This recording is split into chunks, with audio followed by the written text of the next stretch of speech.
Ijabepa. Ijabepa. Ijabepa. Jabepa uli pampandogo. Ijabepa. Tidali yu anthu ogona. Ijabepa. Tsapano tosukusula. Ijabepa. Tifotwa nokusintha dala kwathu kuno. Pampandogo. Azoko naende kunchito. Ukagwira magwira. Inewo chomwe ndingofuna ntonera kuti ngati kuno kufeyo tili ma citizens eni tiyenera kulandira zinthu zoyenerera zomwe boma lapereka. Zinthuzo zisamaonongedwe kuti atonongera ndasogoleri kapena anthu amene akutisogolera panopa kapena komiti, koma zinthuzo ziziyenda bwinobwino chifukwa anthu aja akamapereka zinthuzo zimakhala kuti ndizayifezika chifukwa amaona kuvutika kwathu. Ijabepa. Ndeife pemphera kwambiri tikupempha kwambiri makamaka MP athu amene kuti iwo asakhale ngati mmene zidalili mbuyomo. Tasankha tayika pampando ndi cholinga chona kuna kuti atibweresere zitukuko. Umphawi imene fedi nawo utheretu. Jabepa. Jabepa. Jabepa uli pampandogo.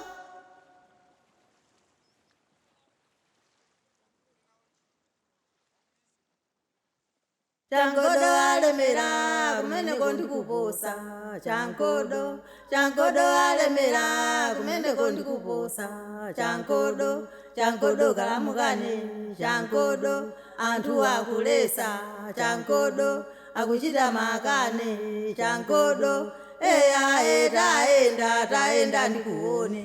Changodo taenda ndikuone. Changodo.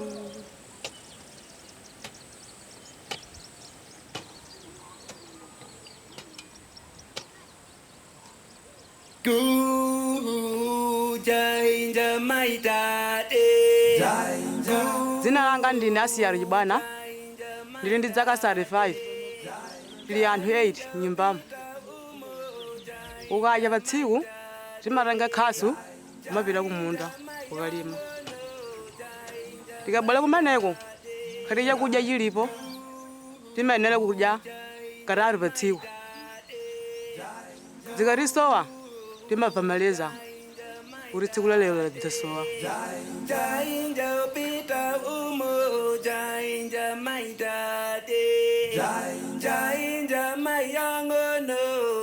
Ineyo ndine mwayi wawo Love More. Ndi ana 4. Ndi zaka 38. Ndili pa banja.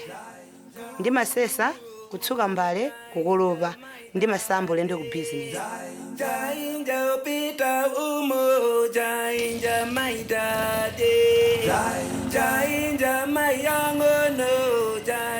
Dzina langa ndine Grant Richard Phiri. Ndine okwatira ndili ndi ana awiri. Ndimapanga business. Chinaso chimene ndimapanga pamwamba pa zonsezo ndine mbusa.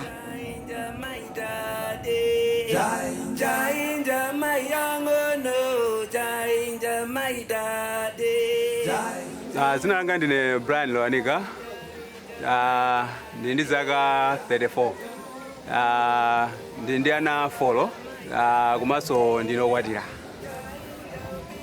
Kawiri tsiku langa limakhala lopambana ndithu. Ngakhale kuti mavuto ena limakumana nawo, mabizinesi ake ndamene alapawo, mabizinesi ang'ono amene amathandizira kuti moyo wathu wa tsiku ndi tsiku uzipita patsogolo. Changodo alemera kumene kondi kuposa. Changodo alemera kumene kondi kuposa. Changodo kalamukane. Changodo anthu akulesa. Changodo akuchita makane. Changodo taenda ndikuone. Changodo. My name is Edwin Sewa. I'm a governance and development specialist. In Salima, I was implementing the CDF project. CDF stands for Constituency Development Fund. It's local funds that are spent in an area represented by the Member of Parliament. the government wanted the CDF to benefit everybody. But by the end of the day, it's not the way people feel. They think it's not benefiting them as much as they would have liked.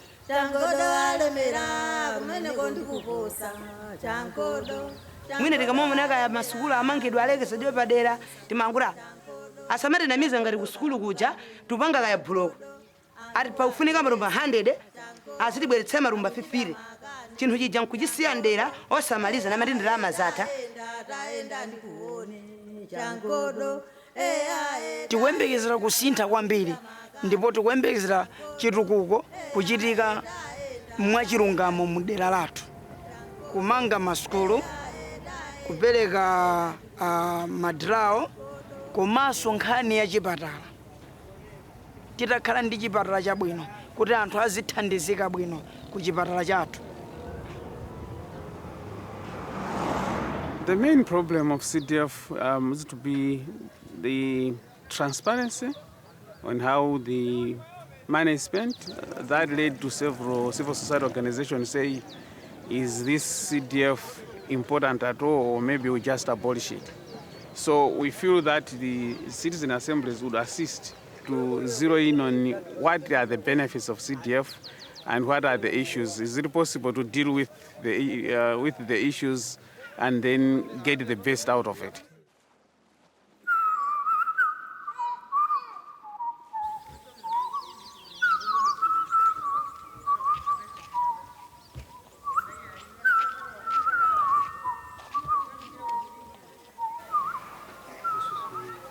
The student assemblies are organized in this manner. There are about 20 randomly selected people per constituency.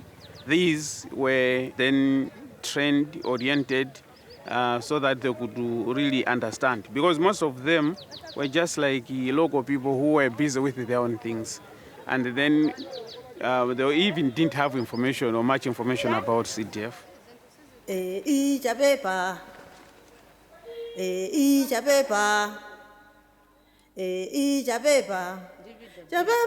uli pampandoko Ya kubazi abazisini. Chapepa uli pampandoko azoko naende kunchito ukagwira magwira. Dzina langa ndine Alina Lyson. Ndine mphunzitsi ndimaphunzitsa pa Chipoka 1 primary school. Thank you, sit down. Ena ankana kuti ayi school si yabwino ngati ku family kumapezeka one kuti amakonda kuphunzitsa kwambiri anyamata nati atsikana poti akakwatiwa sakapereka chitukuko china chilichonse pakhomo. Tisangofoka kuti ayi azibambo na amene ayenera kukhala pa ntchito kamene ndi amene ayenera kupanga business tuyenera befe azimati dzima bepatoka. Koma kwa ineyo ndaona kuti school imene iyi yandipindulira pangati pano pandasankhidwaso kukhala headmistress. Monga ku school CDF ndrama imene iyi yuyenera igwire ntchito zipangizo za school zipezeke ndicho linga chonena kuti ana alandire maphunziro moyenera.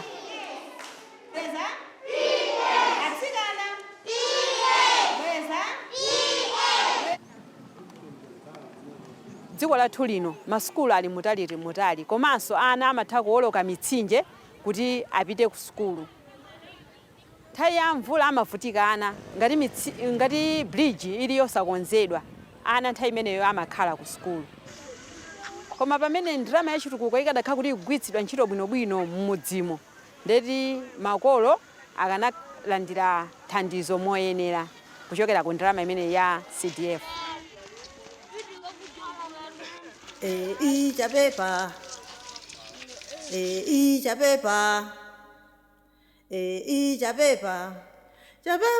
uli pampandoko Ndinayi ndi chimwemwe kwambiri pondisankha kuti ndikhale facilitator wa Salima South.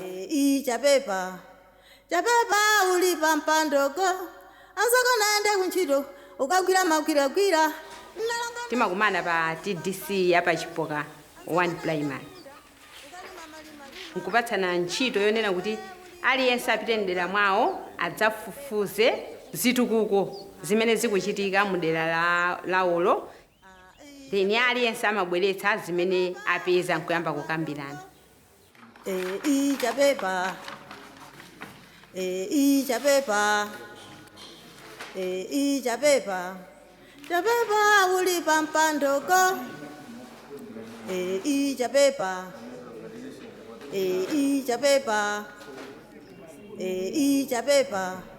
chapepa uli pampandoko asoko naende kunchito ukagwira magwiragwira.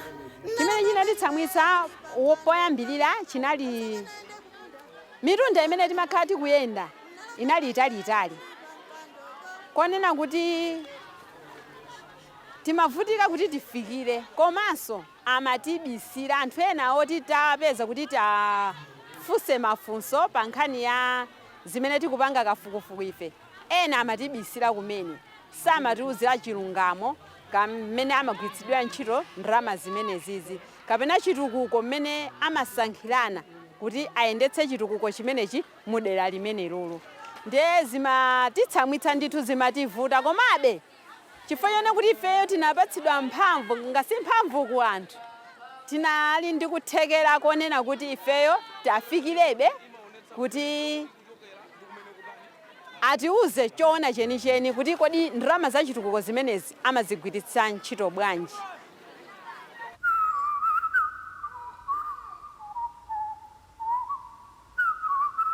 My name is Luis Kama Machamanda. I work as a community journalist here in Salima. Personally, and also as a journalist, I'm very impressed. Sometimes as a journalist, when we start a work about the CDF, whether it is an investigation, for you to support that what you have written, it becomes so difficult. These people knows that the CDF money is theirs. It's not for the member of parliament, it's not for the councillor or the chief, it's their money. And that needs to be utilized to the fullest on what they want in their community. Not what the MP want, but what they want as the community members. Ndalama ikafika tirondole kuti kodi ikugwira ntchito yoyenera kapena ayi, kapena ikudyedwa kapena ikugwira ntchito yoyenera. Atatena kuti apange chinyengo ife tiyatsutsa unena kuti ayi. When you look, the local people themselves trying to investigate what is going on with their own money is something great. It didn't take a journalist like me to investigate it, but themselves, the community, investigate it, find out, and come up with the results with the report is something which is brilliant. I believe that if the MPs they were to learn from the report, this is going to bring a lot of positive change. Today, I would comfortably say that these people really know how local authorities operate and how funds are transferred. And they also understand the whole topic of CDF to the extent that they can actually cite the guidelines and even on the page, that on this page of the guideline, this is what happens. Information in Eliose,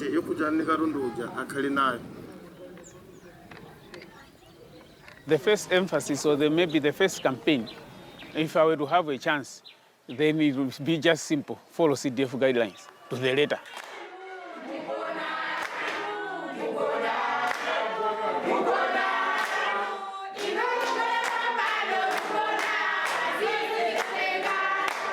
Apapa ndi chinthu choti chinandisangalatsa kwambiri chifukwa chona kuti ndinazindikira, ndinaphunzira moti ndilinso okonzeka kuphunzitsa ena.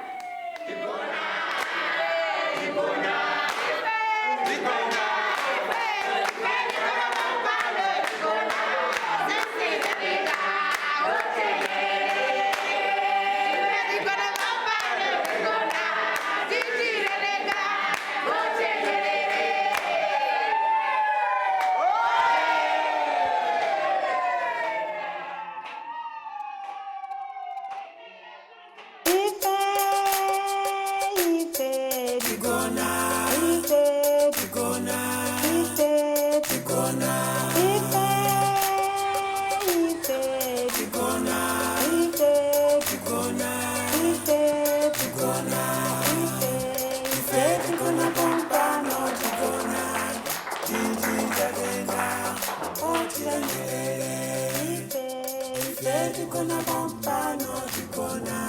The report is most welcome, and these findings do not only go to District Council, Salima District Council as Secretariat, but to our policy holders. In this case, we are talking about MPs, councillors, even the local leaders themselves, because the whole essence of this funding window is to have the resources benefit the local poor Malawian on the ground.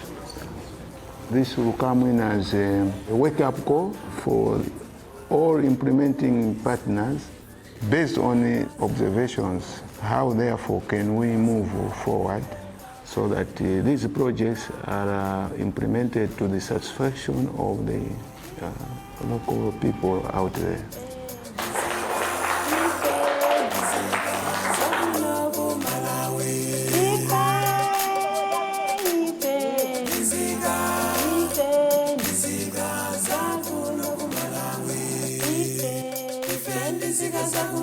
I'm Enoch Phiri, a member of parliament representing people of Salima Northwest constituency.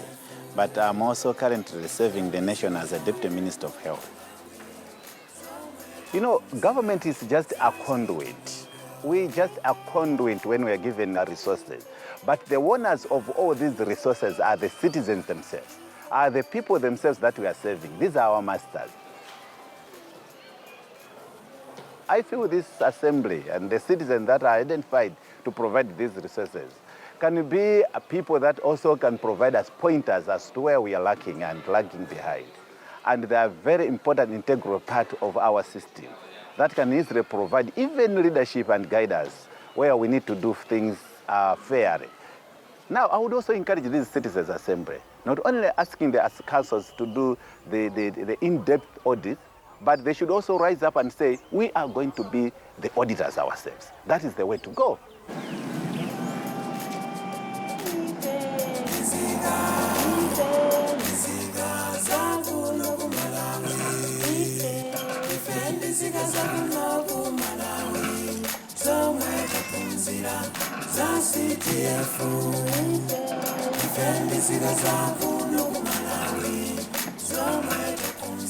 chimene chichitika nchone kuti mmene takumana nawo anthu amene wawa tiona kusintha chifukwa tikuona kuti mmene tawapatsira akhaliana pansi akambirane amve madandaulo athu amene ifeyo tawapeza utengerana ndi madandaulo amene tapeza akhaliana pansi akambirana kuti tione kusintha kuno kusalima.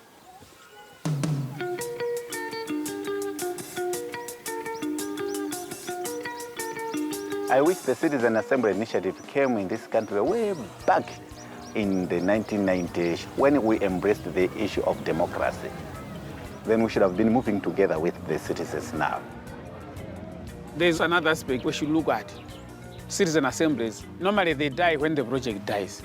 But in this case, in Salima, we've gone a step further. These are going to be included in the community radio. Radio waves cannot be limited within one district. We're also confident that other districts are also going to learn from the same. Would like we, the radio, and them as the citizen community members, to find solutions about the CDF challenges that they are happening not only in Malawi, but globally. There are a lot of funds globally that are also facing the same challenges. So a solution can come from Malawi, a solution can come from Salima.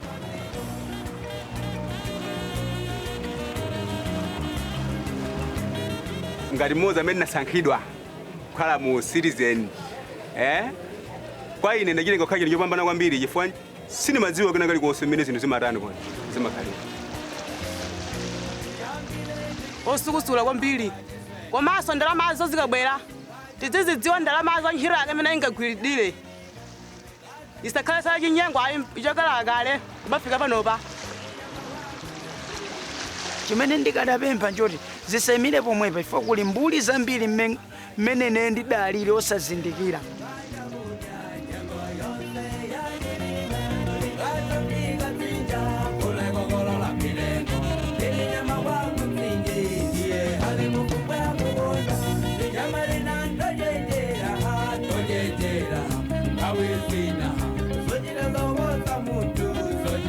Mungu